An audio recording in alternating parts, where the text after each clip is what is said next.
নিজের চোখে দেখা।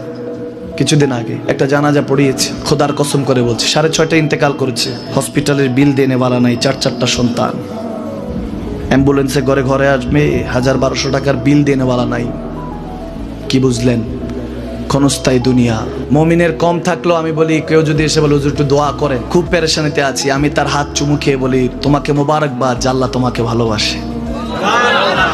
পেরেশানি তো মালিক দেয়, এই জন্য এটা রহমত মমিনের জন্য। পেরেশানি দেয় যখন ফেরেশতারা বলে আল্লাহ চাইতেছে চাইতেছে, টাকা পয়সা চাইতেছে, বলে এটা কি? বলে ফাসেক, দে বিদায় কর, বিদায় কর। তার চাওয়া যে বিরক্ত লাগে, বিদায় কর, কি লাগে দে।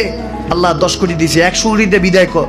মমিন যখন চাইতে থাকে আল্লাহ আমাকে কিছু লাগবে, যখন একটু করে চায় আমার মাটাকে সুস্থ করে দাও, বাবাটাকে আল্লাহ আমার স্ত্রীকে, আমার আমাকে একটু তৌফিক দাও, চাইতে থাকে মমিন। আল্লাহ বলে যখন ফেরেশতারা দেখে মমিন চাচ্ছে, দেরি করতে পারে না, তাড়াতাড়ি খাজানা নিয়ে দিতে নেবে, আল্লাহ বলে রাখোস না, এত তাড়াহুড়া কিসে? তার চাওয়ার মধ্যে তো প্রেম আছে, একটু চাইতে দেস না। থাকুক না মমিন আর একটু পেরেশান, থাকুক না, থাকতে দেস না, একটু থাক, একটু থাক।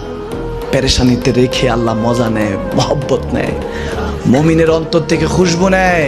আল্লাহর বড় মায়া, মমিন যখন চায় আল্লাহ তখন মায়ার নজর নিয়ে তাকায়, হায় হায় আমার বান্দা, সুবহানাল্লাহ।